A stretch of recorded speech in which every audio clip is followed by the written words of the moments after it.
The dog had been sitting at the edge of the same parking lot for 11 days before anyone called it in, which said something about the town and something about the dog and something about the particular kind of loneliness that becomes invisible when it stays in one place long enough. She was a large, elderly bloodhound, perhaps 9 or 10 years old, with deep mahogany fur going gray around her muzzle and jowls, long velvet ears that dragged the ground when she lowered her head, and the specific, settled gravity of an animal that has decided it is done moving until whatever it is waiting for arrives. She had food and water, which meant someone in the strip mall felt responsible without feeling responsible enough to do more. And she had a worn red bandana tied around her neck in the way someone ties a bandana on a dog they love, which meant she had come from somewhere that had loved her, and that somewhere was now gone. The man who finally called the county was named Wallace Pruitt, 71 years old, retired Navy SEAL, who drove past that parking lot on his way to the pharmacy every Tuesday and Thursday and had been watching her sit there with the growing suspicion that she was not going to be the one who gave up first. If this story finds you tonight, tell us in the comments which city you are watching from, and subscribe before we go further, because what happened when an old SEAL decided a parking lot was no place for a dog with a red bandana turned out to be about considerably more than either of them. Wallace Pruitt was 71 years old and had the body of a man who had once been very strong and had maintained the architecture of that, even if the force behind it had modified over the decades. He was 6 feet, still mostly upright.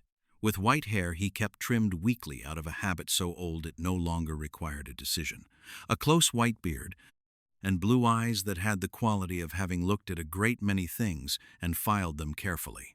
He had been a Navy SEAL for 22 years, and had left the service at 45 with the rank of Master Chief, a controlled substance prescription for a back injury that he had reduced to half the recommended dose through sheer stubbornness, and a marriage of 26 years to a woman named Helen that had survived deployments, distance, and everything else the Navy had offered as an obstacle. Helen had died 14 months ago. Pancreatic cancer, which moved fast enough that the mercy and the cruelty were the same thing. And Wallace had spent those 14 months doing what men of his generation and training did with grief, which was to organize around it. He kept the house clean. He drove to the pharmacy twice a week. He called his daughter in Denver every Sunday, his son in Atlanta every other Sunday, and made sure neither call lasted long enough to require him to answer the question that both of them were always asking in the gaps between their actual questions. He had a primary care doctor who had told him at his last appointment that his blood pressure was elevated and that he should consider reducing his stress levels, and Wallace had thanked him without elaborating on the structural impossibility of that suggestion. Helen had been the one who brought things home: stray cats, surplus garden vegetables for neighbors, young people from their church who needed a place to figure out the next thing. Wallace had been the one who built the shelves for the cats and drove the vegetables and made the beds in the spare room, because that was the arrangement, and the arrangement had suited both of them for 26 years, and now the arrangement had a gap in it where her half used to be, and he had not yet determined what, if anything, went there. He had been away for so much of the marriage, deployed or training or traveling, that he had missed the accumulation of domestic knowledge most men gather by simple daily presence. And coming home to a house that was entirely his to manage had revealed a series of gaps he had not known existed, until Helen was not there to fill them quietly, the way she always had, without making him aware of the effort it required. He cooked, because he had always done that tolerably well, but he ate at the kitchen table, where Helen used to sit across from him, and the chair across from him was still her chair in the way that chairs become belonging to people and stay that way longer than seems reasonable. He had considered rearranging the furniture once, in January, and had stood in the living room for about 10 minutes looking at it and then had not. His daughter had sent him a book about grief written by a psychologist, which he had read in full and found accurate in a way that was not particularly useful. His son had suggested a senior center, which Wallace had declined with the polite firmness of a man declining a mission that doesn't match his capability set. He cooked for himself, which he had always done tolerably well, and ate at the kitchen table where Helen used to sit across from him, and the chair across from him was still her chair in the way that chairs become belonging to people and stay that way longer than seems reasonable. The Bloodhound's name, according to a notice posted to the County Lost Pets Board 4 weeks after she first appeared in the parking lot, had been Rosie. The notice was old, posted by someone named Gerald Mace of a rural route address outside Millbrook, Alabama. And when Wallace called the number, it rang 12 times before he hung up and called the county assessor, which was the kind of thing a man with 22 years of operational experience does when he needs information that a phone call hasn't provided. Gerald Mace, 78 years old, had died 6 weeks earlier in the hospital after a stroke. He had lived alone. His property had been sold quickly by a distant relative who had not known about the dog and could not have taken her in any case. The dog had walked off the property during the estate clearing and covered approximately 60 miles in the direction of Millbrook's nearest town, which was Clanton, before settling in a parking lot 9 miles short of it and apparently deciding that this was as far as she was going for now.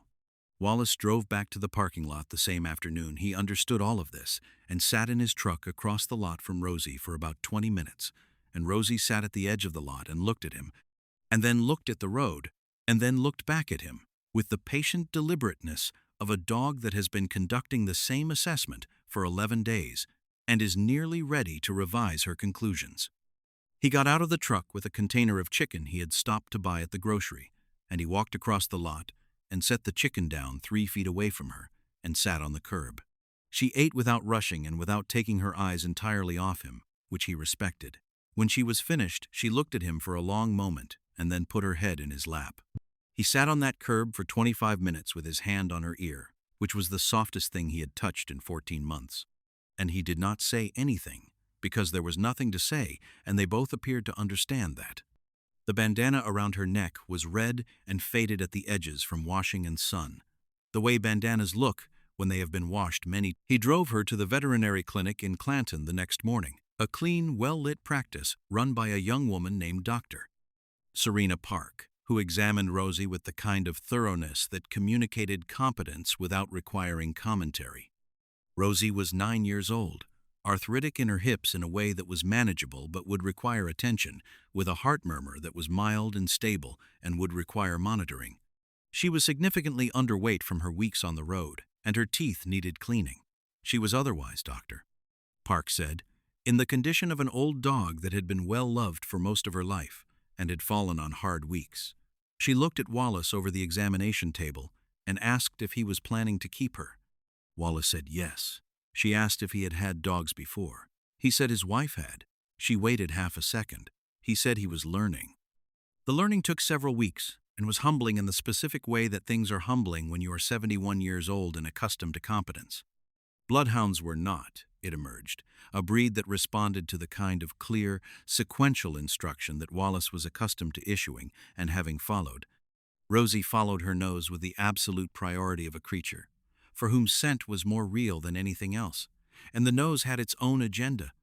And the agenda did not routinely account for whether Wallace was on the other end of the leash or not. He bought books. He called Dr. Park twice with questions. He discovered that Rosie's primary motivator was not food or praise but proximity, that she wanted to be in the same room more than she wanted anything else the world was offering, and that if he accommodated this, she was willing to negotiate on almost every other point.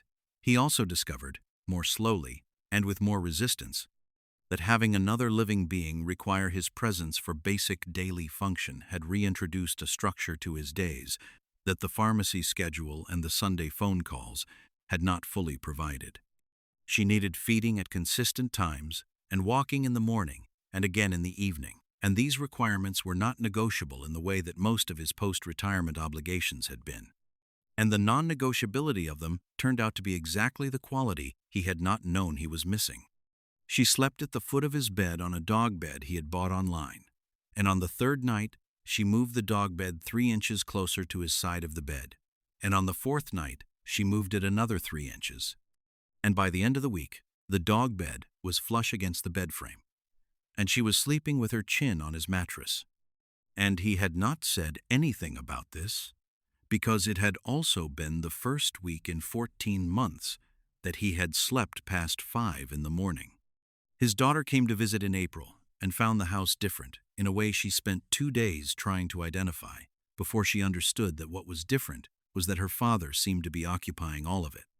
Not just the kitchen and the bedroom and the garage, but the living room and the back porch and the yard, spaces that had been functionally closed since her mother's death, and that he was occupying them in the company of a large elderly bloodhound who moved through the rooms with the unhurried authority of an animal that has evaluated her situation and found it acceptable.